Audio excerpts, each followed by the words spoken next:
கடந்த மு.க.ஸ்டாலின் தலைமையிலான அரசு திராவிட மாடல் அரசு என்று சொன்னார்கள்.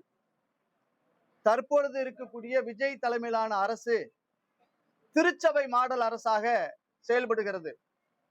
திராவிட மாடலும் திருச்சபை மாடலும் வெவ்வேறு முகமுடிகளாக இருக்கிறது.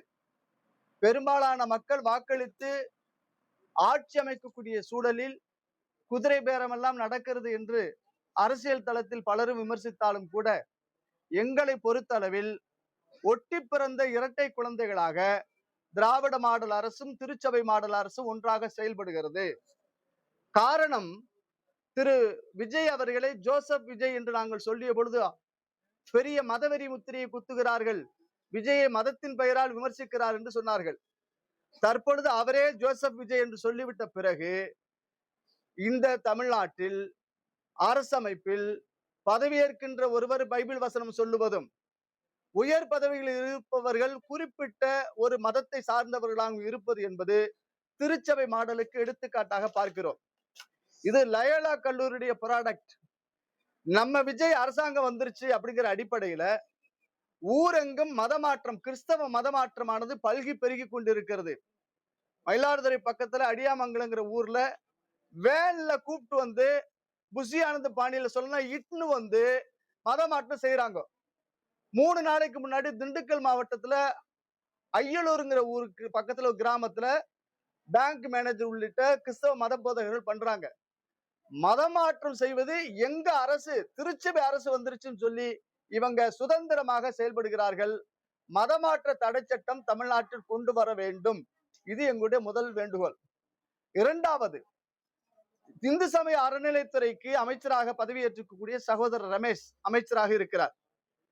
அந்த இந்து சமய அறநிலையத்துறைக்கு சொப்னா ஐஏஎஸ் ஒரு ஐஏஎஸ் அதிகாரியை நாங்க போட்டாங்க அரசாங்கம். நாங்க அதிகாரியா பாக்குறோம்.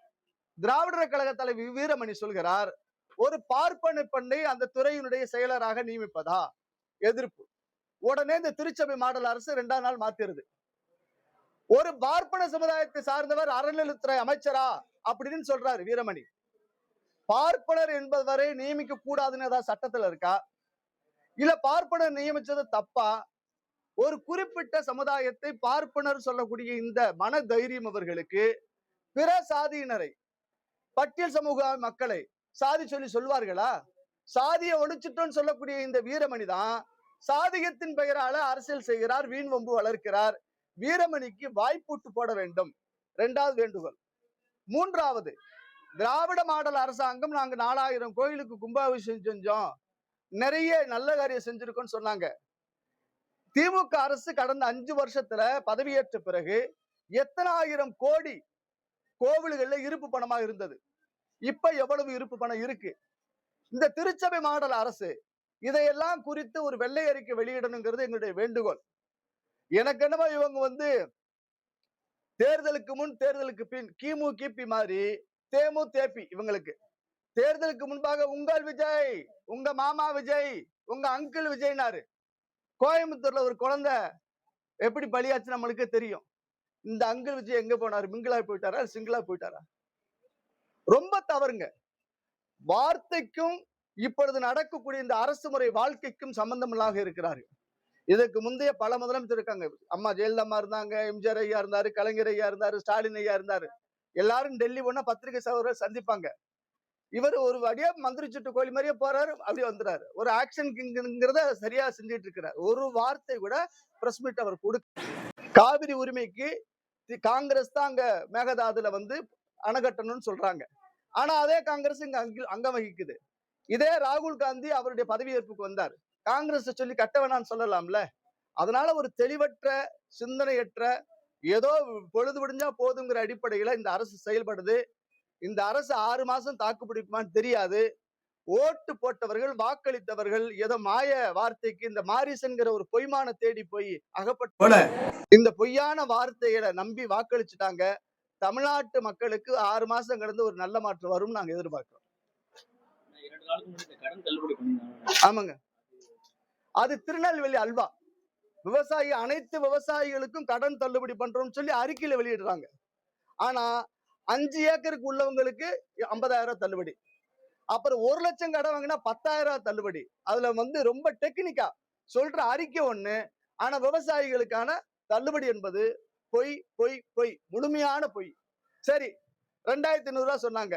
சொன்னது என்னாச்சு? 6 சிலிண்டர் என்னாச்சு? எல்லாருக்கும் பஸ் ஃப்ரீனாங்க. என்னாச்சு? உடனே சொல்றாங்க. ஒரு அம்மா தொழில் அமைச்சர் நினைக்கிறேன், சிவகாசிக்கார அம்மா. 10 லட்சம் கோடிய வலிச்சு எடுத்துட்டு போயிட்டாங்க. என்ன பீரோ லாக்கர்ல போட்டு பூட்டியிருந்தாங்களா? எவ்வளவு பொய் சொல்லணும்னு தெரியும் நம்ம இந்த அரசாங்கத்துல இருக்கக்கூடிய அமைச்சர்களுக்கு, பொறுப்புமிக்க அமைச்சர்களுக்கு. நீ 10 லட்சம் கோடி கடன் இருக்குன்னு தெரிஞ்சுதான் நான் 2,500 தரேன்னு சொன்னீங்க மகளிர். இப்ப கேக்குறாங்க. இப்ப 1000 ரூபாய் போட்டு விட்டாங்க. போன அரசாங்கம் கொடுத்தது. ஒரு ஊர்ல அம்மாட்ட கேக்குறேன், ஏம்மா விஜய் காசு விட்டாரா? எப்ப அது ஸ்டாலின் காசு வந்துச்சு, இவர் காசு வரலங்குது. எப்படிங்க 1000 ரூபாய் ஸ்டாலின் காசா, 2,500 விஜய் அரசா? ஏற்கனவே கடன் கடன் கடன், லட்சம் கோடி, 10 லட்சம் கோடி கடன். இவங்க வாங்குறதுக்கு என்ன சூழல் தெரியல. இப்ப வந்து 770 மதுக்கடைகளை மூடணும்னாங்க. அதுக்கு பதிலா எத்தனை நடந்துகிட்டு இருக்கு உங்களுக்கே தெரியும். உங்களுக்கு தெரியும். பல பேர்ல இந்த தாவேக்காவை சார்ந்தவர்கள் ஆய்வு பண்ண போகிறோங்கிற அடிப்படையில எல்லா ஆபீஸுக்கும் போறாங்க. ஒரு டாக்டர் ஆஸ்பத்திரியில போய் ஆபரேஷன் பண்ணிக்கிட்டு இருந்தாரு, ஆபரேஷன் தியேட்டர்ல. டக்குன்னு உள்ள திறந்து போய் எங்க விஜய் ஆய்வு பண்ணிட்டு வர சொன்னாருங்களாம். ஆஸ்பத்திரியில போய் ஆய்வு பண்றதுக்கு நீங்க டாக்டரா? ஒரு துறை இருந்தா அந்த துறையில ஆய்வு பண்றதுக்கு புகார் அளிங்க, சம்பந்தப்பட்ட அதிகாரிகள் வந்து ஆய்வு பண்ணுவாங்க. உங்களை நேரடியா போய் எந்த கட்சிக்காரங்க நாங்க போனாலும் தப்பு தான் சொல்லுவோம். புரியுதுங்களா? அதனால இது மாதிரி சட்டத்தை தன் கையில் எடுத்துக்கிட்டு ஆய்வு பண்றங்கிற பெயர்ல தாவேகா கட்சியினர் நடந்து கொள்வது அநாகரிகம், சட்டவிரோதம், அயோக்கியத்தனம், அநியாயம். முந்தைய ஆட்சியில வந்து சனாதன ஒழிப்புங்கிறத பத்தி சொன்னாங்க. அந்த திருப்பரங்குன்றத்துல தீபத்தோட விளக்கு ஏற்ற முடியாத நிலை ஏற்பட்டுச்சு. இப்போ வந்து புதிய அரசு விஜய் வந்து சுத்து கோயில்களுக்கெல்லாம் போயிட்டு வர வழக்கமா வச்சிருக்காரு. அவருக்கு வந்து உங்களோட அமைப்பு சார்பா என்ன கோரிக்கை இருக்கு? இல்ல, விஜய் வந்து அவர் இந்துவா நடிக்க வேணாம். அவர் கிறிஸ்தவர்னு தன்னை பிரகடனப்படுத்திக்கிட்டா நான் பெருமையா நினைக்கிறேன்.